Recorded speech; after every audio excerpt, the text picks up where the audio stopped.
first ever scientific paper translated entirely to Sanskritam. I wrote this manuscript in Sanskrita.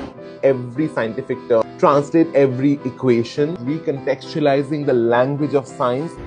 Aryabhatta, Brahmagupta, Kanada, Surya, Siddhanta, the same names they keep up popping again and again every time we speak about Sanskritam and its role in science. But what about today? अस्मिन् देशे अस्मिन् काले संस्कृतस्य प्रयोजनं प्रयोगः उपयोगः वा कुतः? In fact, I often get comments like Sanskritam is a dead language. What's the use of this language? It is futile that you're trying to revive this dead language, etc., etc. If you're someone who also thinks Sanskritam beyond the puja room has actually no purpose, let me break that bubble for you. What I have in my hand is the world's first ever scientific paper to be translated entirely to Sanskritam. Who's the author, you ask? Meet Dr. Rakesh Tiwari.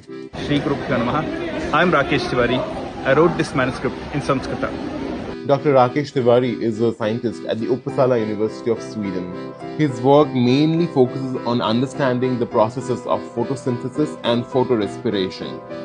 He gathered his data from the psychiatry range, critically analyzed them, and went through the painstaking journey of publishing it with a full-fledged Sanskrita translation. But what is so special about this paper? Papers are published in regional languages all the time. Yes, maybe in French, but Rakesh was about to create history in modern Bharata's science education.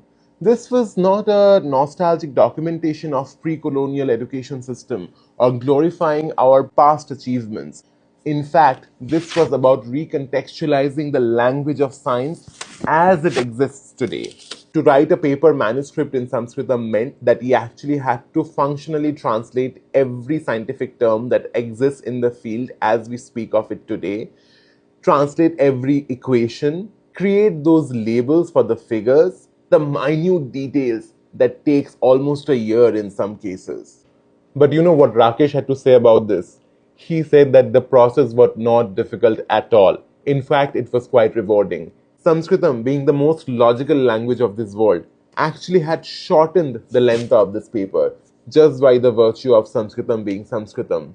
Oh, by the way, he has also translated the paper in Kannada too. Sanskritam always has been the language of science propagation in this country. And I firmly believe in order to truly decolonize our minds, science education in Sanskritam is the way to go. And people like Rakesh Tiwari are doing just that.